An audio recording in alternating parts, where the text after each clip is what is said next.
이 시간 함께 볼 하나님의 말씀은 누가복음 4장 1절부터 13절까지 말씀입니다. 신약성경 누가복음 4장 1절부터 13절까지 말씀을 함께 교독하도록 하겠습니다.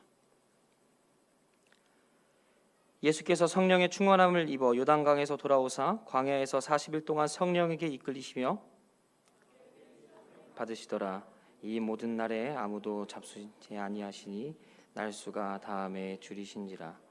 마귀가 이르되 내가 만일 하나님의 아들이거든 이 돌들에게 명하여 떡이 되게 하라. 예수께서 대답하시되 기록된 바 사람이 떡으로만 살 것이 아니라 하였느니라. 마귀가 또 예수를 이끌고 올라가서 순식간에 천하 만국을 보이며 이르되 이 모든 권위와 그 영광을 내가 내게 주리라. 이것은 내게 넘겨준 것이므로 내가 원하는 자에게 주노라. 그러므로 내가 만일 내게 절하면 다 내 것이 되리라. 예수께서 대답하여 이르시되 기록된 바 주 너의 하나님께 경배하고 다만 그를 섬기라 하였느니라. 또 이끌고 예루살렘으로 가서 성전 꼭대기에 세우고 이르되 내가 만일 하나님의 아들이거든 여기서 뛰어내리라. 기록되었을 때 하나님이 너를 위하여 그 사자들을 명하사 너를 지키게 하시리라 하여 또한 그들의 손으로 너를 받들어 내 발이 돌에 부딪히지 않게 하시리라 하였느니라. 대답하여 이르시되 주 너의 하나님을 시험하지 말라. 함께 읽겠습니다. 마귀가 모든 시험을 다한 후에 얼마 동안 떠나니라. 아멘. 시험을 받던 날이라는 제목으로 주요한 목사님께서 말씀 전해주실 때 많은 은혜 받으시길 바랍니다. 할렐루야. 네, 반갑습니다. 우리 앞뒤 연역분들과 인사해 볼까요? 참 잘 오셨습니다. 최소한 세 분하고 인사해 주세요.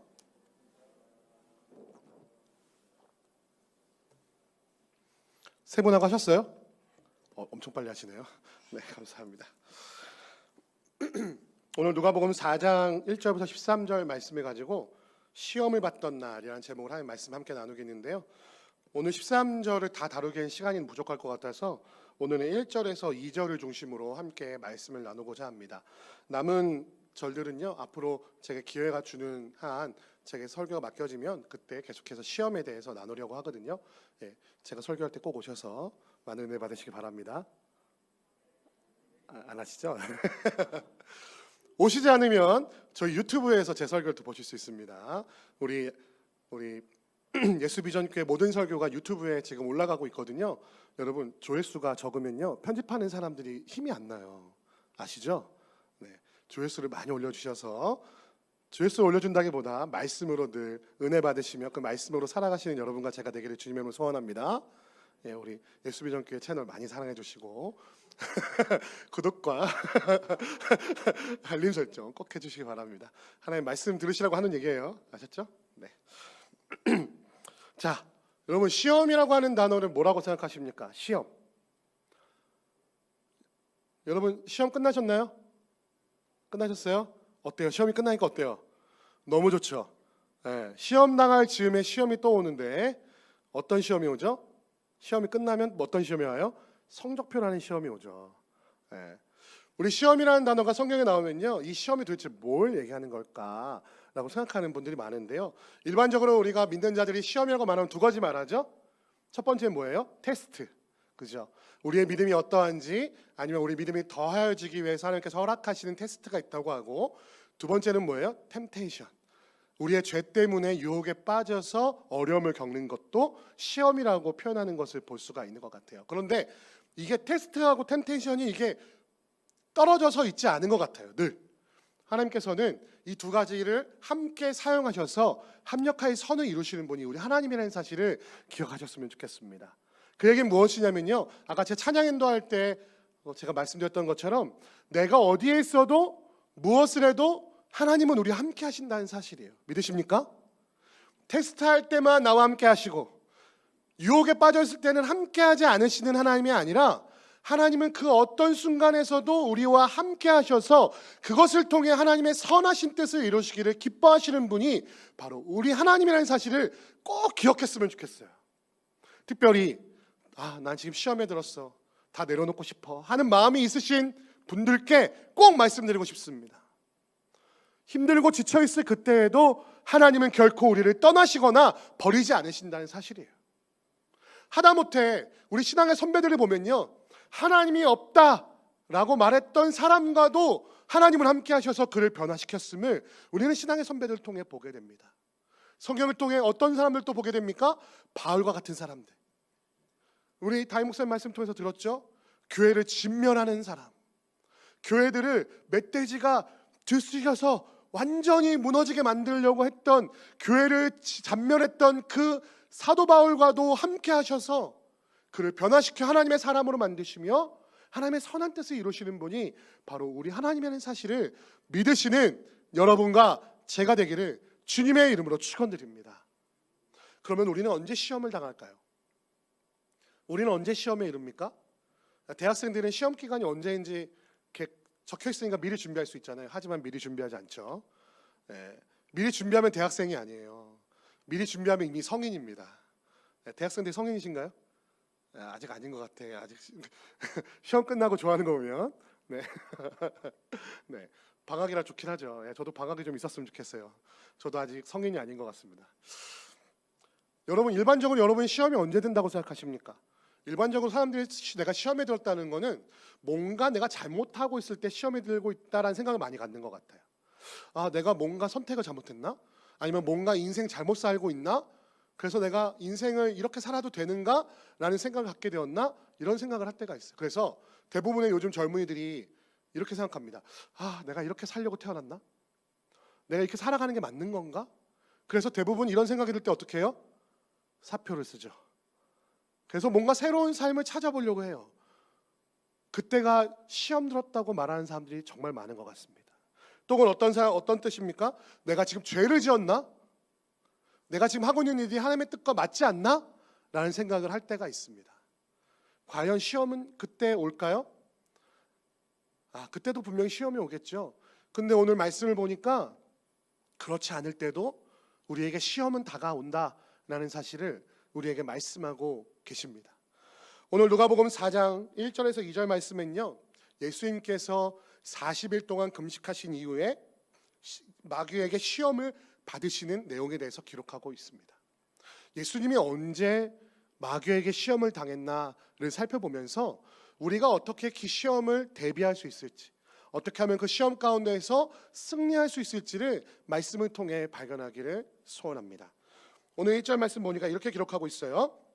예수께서 성령의 충만함을 입어 요단강에서 돌아오사. 무슨 얘기예요? 지금 성령 충만한 상태의 예수님이 계셨다는 것입니다. 이거는요, 앞에 말씀을 봐야 되는데 3장 21절 말씀, 그러니까 요 족보 전해를 보면요, 예수님께서 요단강에서 세례를 받으시는 모습이 나타나는데 이렇게 기록되어 있습니다. 백성이 다 세례를 받을새 예수도 세례를 받으시고 기도하실 때에 하늘이 열리며, 엄청난 기적이 일어나고 있는 거예요. 하늘이 열리며 성령이 비둘기 같은 형체로 그의 위에 강림하시더니 하늘로부터 소리가 나기를 너는 내 사랑하는 아들이라 내가 너를 기뻐하노라 라는 놀라운 성령 충만의 역사가 일어났습니다. 예수님께서 지금 광야로 나오셨을 때는요, 이렇게 하늘에서 성령이 비둘기같이 임하시고 하나님이 너는 내 사랑하는 아들이다 라고 말씀하셨던 것처럼 놀라운 신앙의 기적, 놀라운 신앙의 체험이 그 가운데 있고, 확신도 있고 믿음의 확신도 있고 성령이 충만한 바로 그때에 예수님께서 시험을 받으러 가셨다는 사실입니다. 예수님이 뭔가 이상한 짓을 하거나 잘못된 길을 걸어갔거나 하나님의 뜻과 관계없는 일을 행할 때 시험에 당한 것이 아니고요, 성령 충만할 때, 성령 충만한 그때에 시험이 예수님께 준비되어 있었다는 사실을 우리는 기억할 필요가 있다는 것이죠.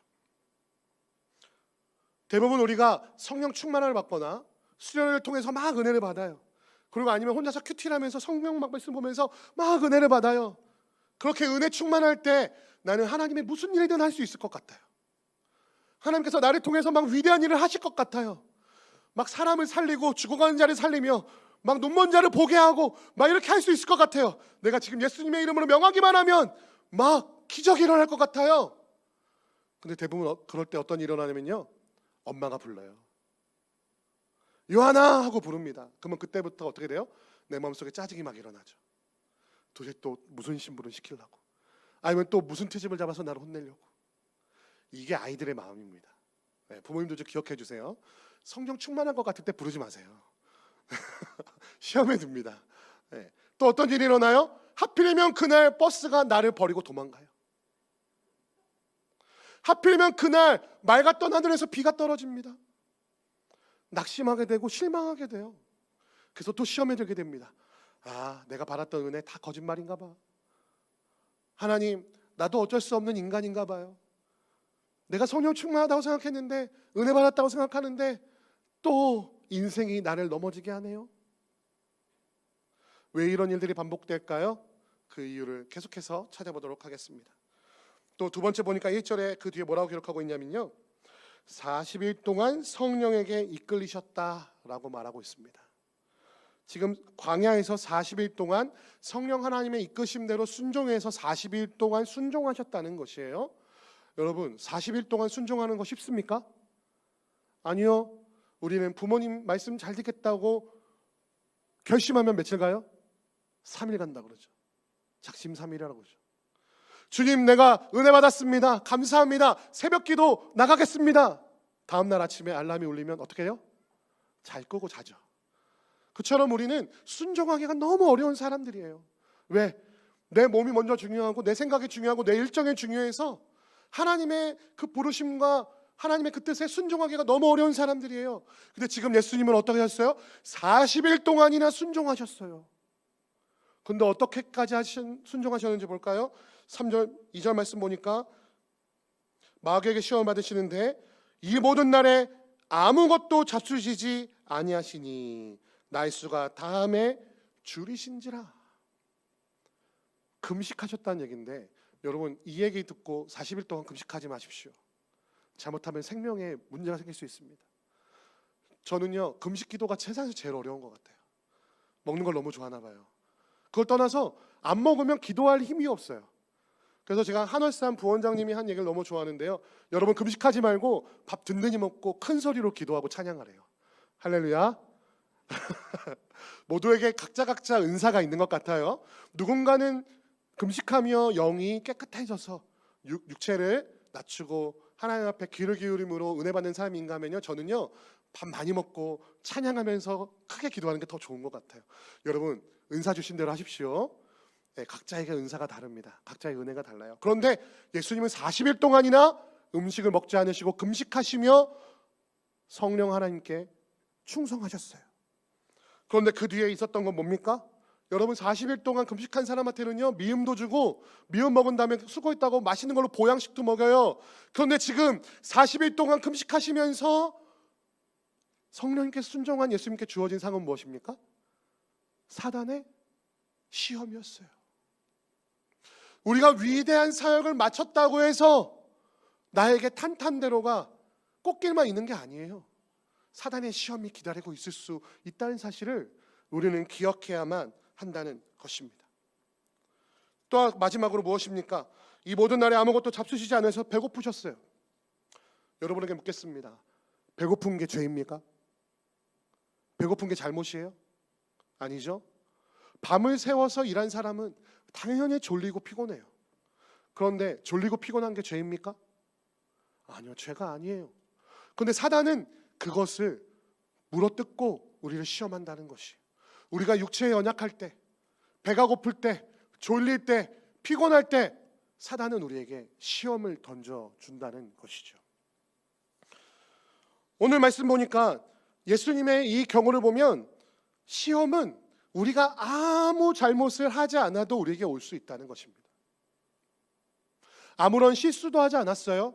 오히려 성령 충만했고요, 성령 하나님께 충성하여 40일 동안 금식하며 순종하셨고요, 그저 그 일을 모두 마친 후에 육체가 연약해서 배고프셨을 뿐입니다. 아무런 잘못도 하지 않았어요. 아무런 실수도 하지 않았어요. 그러나 실수가 다가왔다는 것입니다. 사랑하는 성도 여러분, 이 말씀을 통해 우리가 발견할 수 있는 것은 무엇입니까? 첫 번째로 시험은 오히려 성령 충만할 때 더 잘 온다는 사실을 우리가 기억할 필요가 있습니다. 왜냐고요? 고린도전서 10장 12절에 13절 말씀 함께 볼까요? 고린도전서 10장 12절에서 13절. 제가 한 9절 추가해 달라고 하나 부탁드렸는데 혹시 네네 그렇죠. 우리 다 같이 한번 읽어보겠습니다. 12절입니다. 시작.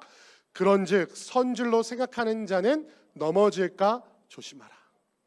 고린도 교회에게 사도 바울이 이렇게 권면합니다. 스스로 선줄 생각하는 자는 12절이에요. 앞에 거. 12절 띄워주세요. 네, 선줄로 생각하는 자는 넘어질까 조심하라고 권면하고 있습니다. 내가 스스로 하나님의 말씀에 충만하고 성령에 충만하여 어떤 일이든 할 수 있을 것 같을 때가 우리가 넘어지기 가장 좋은 때임을 사단이 알기 때문에 우리를 흔든다는 사실이에요. 내가 말마다 말씀 속에 은혜 받고 찬양을 듣고 맨날 기도하는 그 하나님과 늘 함께 있는 가장 은혜가 충만한 그때에 사단은 우리를 흔들려 한다는 사실을 기억하시는 여러분과 제가 되시를 주님의 이름으로 축원드립니다. 우리가 뭔가 잘못하고 있어서 시험이 오는 것도 있지만 우리가 너무 신앙생활 잘하고 있기 때문에 시험이 우리를 뒤흔들 때도 있다는 것이에요. 왜냐? 그것이 내가 잘하고 있다, 나의 공로로 뭐든지 할 수 있다는 착각을 불러오기 때문이에요. 나는 하나님 안에 있어, 나는 기도도 하고 있어, 그 안정감, 신앙생활이 주는 그 안정감 때문에 오히려 하나님을 바라보지 못하게 하고 오히려 하나님의 뜻을 구하지 못하게 하고 내 생각이 내 뜻이 옳은 것처럼 착각하게 되는 바로 그때에 사단은 우리를 흔든다는 것이에요. 사랑하는 성도 여러분, 은혜 가운데 있을 때 주의하십시오. 그 은혜가 끊어지지 아니할 수 있도록 하나님을 더 붙잡으십시오. 내 기도가 응답될 때 하나님의 놀라운 일들을 감당하고 있을 바로 그때에 흔들리지 아니할까, 넘어지지 아니할까 조심하시기를 주님의 이름으로 축원드립니다. 물론 하나님과 멀어져 있을 때 사단이 우리를 흔들기도 합니다. 하지만 하나님과 가장 가까이 있을 그때에 우리가 오히려 하나님과 가장 멀리 있을 수도 있다는 사실을 기억해야 한다는 것이에요. 특별히 이런 분들께 제가 권면합니다. 기도 제목이 없어졌을 때 그때를 가장 주의하십시오. 하나님이 내 삶을 충만하게 인도하시고 모든 기도의 응답이 다 이루어져서 내가 기도할 거리가 없다고 느껴지는 바로 그때가 하나님과 가장 멀어져 있을 수 있다는 사실을 기억해야 된다는 것이에요. 기도 제목이 없다고요? 그게 기도 제목입니다. 하나님, 제게 기도 제목이 없습니다. 내 삶이 충만합니다. 내 삶이 평탄합니다. 내 삶이 평안합니다. 하나님이 없어도 살 수 있을 것 같아요. 이게 기도 제목이어야 한다는 사실이에요. 내게 은혜가 충만하고 교회 생활도 문제가 없으며 사역에도 문제가 없을 바로 그때가 우리가 기도의 자리로 나아가며 하나님을 더 붙잡아야 되는 시험의 때라는 사실을 기억하시는 여러분과 제가 되기를 주님의 이름으로 축원드립니다. 또 두 번째는 바로 이것입니다. 성령 하나님의 뜻대로 순종할 때 시험이 다가올 수 있다는 것이에요. 사단이 그때 우리를 왜 시험하냐고요? 바로 하나님을 향한 충성을 실망으로 바꿔놓으려고 우리를 시험합니다. 요즘에 유행하는 말들이 있어요. 너무 열심히 일할 뻔했다. 이 책 아세요 혹시? 헌신하면 헌신짝 된다. 헌신하지 말아라. 너무 열심히 하지만 나중에 실망할 수 있어. 이게 요즘 사람들이 하는 말이거든요. 이런 얘기가 왜 나올까요? 열심을 다하고 충성을 다하는 것을 경계합니다. 왜 그럴까요? 나를 너무 사랑하니까. 누군가에게 나를 헌신하는 것을 경계하는 것입니다. 왜? 내가 그렇게 헌신했는데 상대방이 나에게 뭔가를 주지 않으니까 실망하는 거예요. 내가 너무나 소중한데 내가 나의 몸을 주고 나의 시간을 주고 나의 물질을 줬는데 너는 어떻게 아무것도 나한테 주지 않을 수 있어? 라는 실망감을 느끼기 싫으니까 헌신하지 말라는 거예요. 그런데 이것은요, 사단이 기뻐하는 것입니다. 본디 사랑은 무엇입니까? 기대하지 않고 주는 거예요. 내가 줬을 때 상대방에게 뭔가 요구하는 것은요, 사랑이 아니라, 그것은 사랑이 아니라 뭐라고 말합니까? 거래라고 하는 거래. 내가 너에게 100의 헌신을 줬으니까 너도 나에게 100의 헌신을 줘야 되는 건 아니야. 이것은 사랑이 아니에요. 사랑하는 성도 여러분, 우리의 어머니가 우리 아버지가 갓난아기로 우리가 태어났을 때 우리를 먹여 살려주셨던 것 기억하십니까? 만약에 그 아버지와 어머니가 야, 내가 너 지금까지 저 뗄 때까지 너를 키워줄 테니까 너 나중에 나 늙었을 때 나 봉양해야 돼? 라고 거래하자고 하면은 그것이 진정한 부모의 사랑일까요? 아니죠. 만약에 예수님께서 내가 십자가에 달려 죽기까지 너를 사랑했으니까 너희도 나중에 내가 부탁할 때 십자가 한번 져야 돼? 라고 말씀하셨으면 그것이 예수님의 진짜 사랑일까요? 아니요, 그건 사랑이 아니에요. 물론 사랑을 받았다면 사랑을 돌려줄 수 있는 마음이 있어야겠죠. 하지만 내가 사랑을 줄 때는 받으려고 기대하면 안 됩니다. 오히려 상대방이 내가 사랑을 줌으로 인해서 나에게 사랑을 주었다면, 대가를 주었다면 기뻐하고 즐거워야 되는 것이 당연한 것이 아닙니다. 사랑하는 성도 여러분, 하나님을 향해 충성할 그때의 사단이 우리를 왜 시험하냐고요? 너 이거 맞아? 라고 물어봐요, 우리에게. 너 하나님께 충성하는 거 맞아? 너 그렇게 살아도 돼? 봐, 교회 안 가는 저 사람들, 네가 교회 안 갈 때 돈 잘 벌고 잘 먹고 잘 살면서 너보다 훨씬 좋은 일 하고 훨씬 더 좋은 거 먹고 훨씬 더 좋은 것에서 누리며 살잖아. 너 정말 하나님 앞에서 순종하는 거, 하나님 앞에 헌신하는 거 그거 맞아? 그래서 우리한테 속된 말로 현태가 오게 합니다. 생각해 봅니다. 와, 진짜 그러네. 야, 생각해 보니까 교회도 잘 안 나오는 쟤가 나보다 잘 나가. 아, 생각해 보니까 주일날 일하면 알바도 1.5배 더 주는데 내가 주말에 일하는 게 더 지혜로운 거 아닌가? 쟤 봐, 주일날 학원 가니까 공부 나보다 더 잘하는 것 같잖아. 이건 착각이에요. 그 시간에 사실 공부 안 하잖아요. 네, 이건 착각이에요. 이건 거짓말이죠. 이러한 생각들을 우리에게 계속 넣어준다는 것이에요. 그러다 보니까 그래, 교회에서 헌신하는 건 헌시작되는 거야. 지금까지 내 인생 허비했어. 이제는 헌신하지 말고 내 뜻대로, 내 생각대로 내가 원하는 것 하며 살아야지. 어디서 많이 들은 것 아닙니까? 어디서 많이 들어본 얘기 아니에요? 사단은 예나 지금이나 똑같은 전략으로 에게 다가옵니다. 선과 악을 알게 하는 나무 앞에서 사단은 사람에게 이렇게 유혹합니다. 야, 너네 하나님이 이거 먹으면 진짜 죽는데? 이거 먹으면 죽어 진짜? 하나님이 진짜 그렇게 사랑이 없는 분이야? 너네 그렇게 헌신자처럼 죽이시는 분이야? 선과 악의 기준을 하나님이 아니라 너네가 갖고 와. 너네가 원하는 대로, 네가 생각한 대로, 네 삶의 기준 그대로 살아가는 게 진짜 하나님이 원하시는 건지 아니겠어? 봐봐, 지혜롭게 하게도 탐스럽고 먹음직스러운 그 열매를 먹어보라고 지금 우리에게 유혹하고 있지 않습니까? 사람은 본래적으로 나 자신을 하나님께 드리도록 창조되었습니다. 성경을 보면 이렇게 기록되어 있어요. 나의 백성을 나를 찬양하게 하기 위하여 창조하였다라고 말씀하십니다. 우리는 하나님을 창조할 때에 가장 큰 기쁨을 누릴 수 있으며 하나님께 헌신할 때에 가장 올바른 삶의 모습으로 살아갈 수 있는데, 사단은 근본적으로 바로 그 순간에 우리를 시험한다는 사실입니다. 사랑하는 성도 여러분, 혹시 하나님 앞에 헌신하고 계십니까? 봉사하고 계십니까? 바로 그때에 시험이 다가올 수 있음을 기억하시며 여러분의 삶을 하나님께 드리기를 기뻐하시는 여러분과 제가 되기를 주님의 이름으로 축원드립니다. 마음이 흔들릴 때 더욱 충성하고, 내 마음속에 현타가 올 때 한 번 더 순종하는 그러한 지혜가 있으시는 여러분과 제가 되기를 주님의 이름으로 축원드립니다. 또 마지막, 육체가 연약할 때 시험이 다가올 수 있음을 우리가 기억할 필요가 있습니다. 아픈 건 죄가 아니에요. 지친 것도 죄가 아닙니다. 배고픈 것도 죄가 아니고 졸린 것도 죄가 아니에요. 근데 사단은 자꾸만 그것을 가지고 우리를 넘어뜨리려고 시도합니다. 너 몸 약하잖아. 네가 하나님의 일을 할 수 있겠어? 몸이 약하면 하나님의 일 못한다고 말하는 사람들이 있어요. 아니요. 몸이 약하면 약한 대로 하나님께 쓰임받을 수 있습니다. 할렐루야. 만약에 하나님의 일을 할 수 있는 사람이 몸이 건장하고 체력도 좋고 건강하고 머리가 좋은 사람만 하나님의 일을 할 수 있으면 지금 저는 여기에서 여러분 앞에서 말씀 전할 수가 없어요.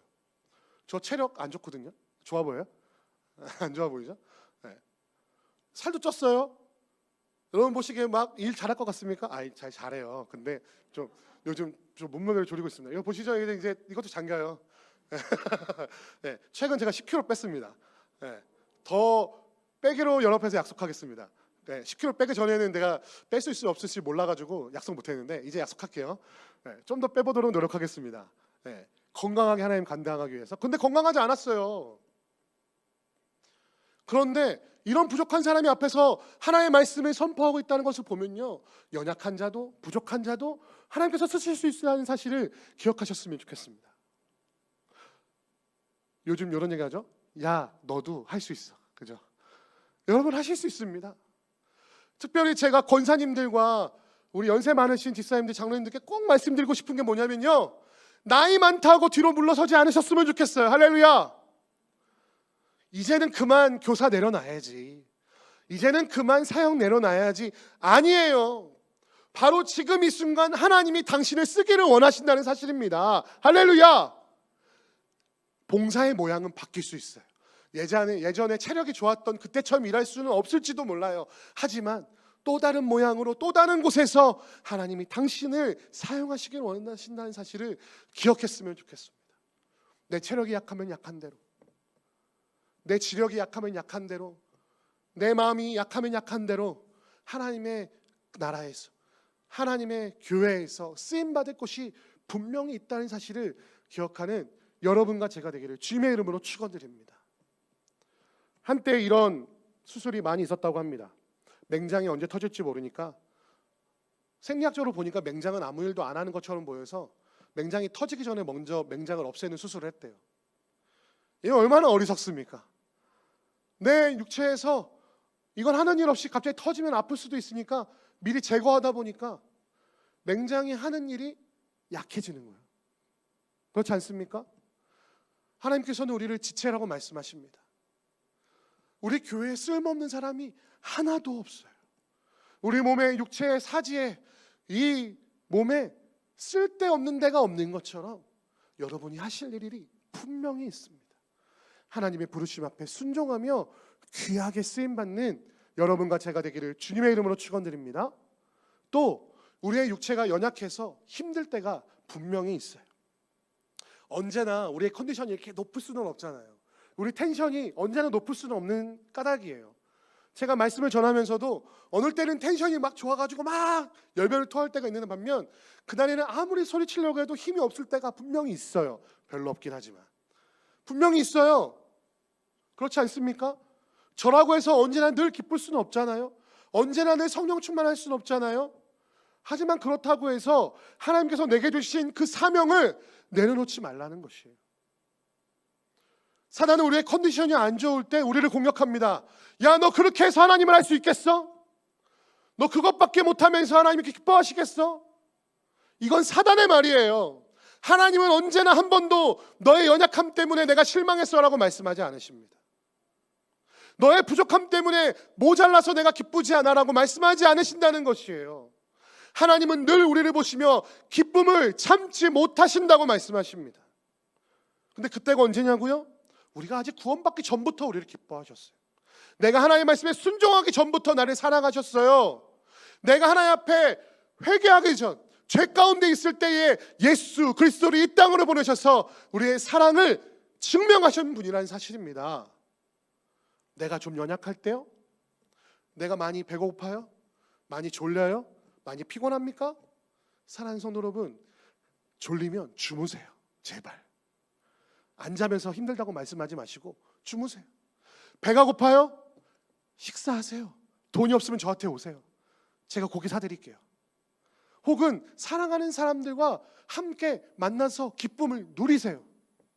자꾸만 자신을 학대하지 마세요. 내가 즐거움을 누리면 하나님 앞에 범죄하는 것 같은 그 걱정 버리세요. 우리가 기뻐하고 즐거워하는 것 하나님께서 기뻐하십니다. 믿으십니까? 우리가 사랑하는 사람과 함께 기쁨을 누리는 것을 하나님께서는 좋아하세요. 열심히 사역하시고 탈진이 온다면 쉬세요. 하지만 포기하지 말라는 얘기예요.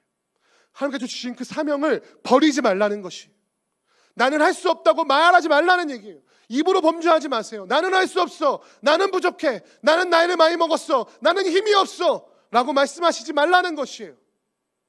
쉬고 돌아오세요. 사명의 자리를 버리지 마시고 쉼을 가지세요. 쉬는 것은 죄가 아닙니다. 예수님께서 성경을 보면 잠을 주무셨던 여러 가지 장면들이 있는데, 대부분의 잠을 주무셨던 장면은 어떤 장면이냐면요, 굉장히 스펙타클한 장면입니다. 배에 타고 있는데 풍랑이 막 몰려와서 제자들이 막 무서워서 예수님을 깨워요. 예수님 우리가 다 죽게 됐습니다. 이 풍랑을 우리가 이길 힘이 없어요. 예수님께서 주무시다가 뭐라고 말씀하시는 줄 알아요? 굉장히 시니컬하게 말씀하십니다. 얘들아, 그렇게 믿음이 없어서 되겠니? 여러분, 풍랑이 있는 거하고 믿음이 무슨 상관이 있어요? 근데 중요한 건 무엇이냐면요, 예수님이 그때 푹 주무셨다는 것입니다. 왜냐고요? 그 모든 풍랑 하나님께서 모두 해결해 주시고 그들의 생명을 살려주실 것을 예수님은 믿었기 때문이에요. 그의 사명 다할 때까지 그의 생명을 취하지 않으시고, 그의 사명을 다할 그때까지 하나님께서 함께 해주시며 지켜주신다는 그 사실을 기억하니까 풍랑 가운데서도 푹 주무실 수 있었다는 것이에요. 여러분, 쉬십시오.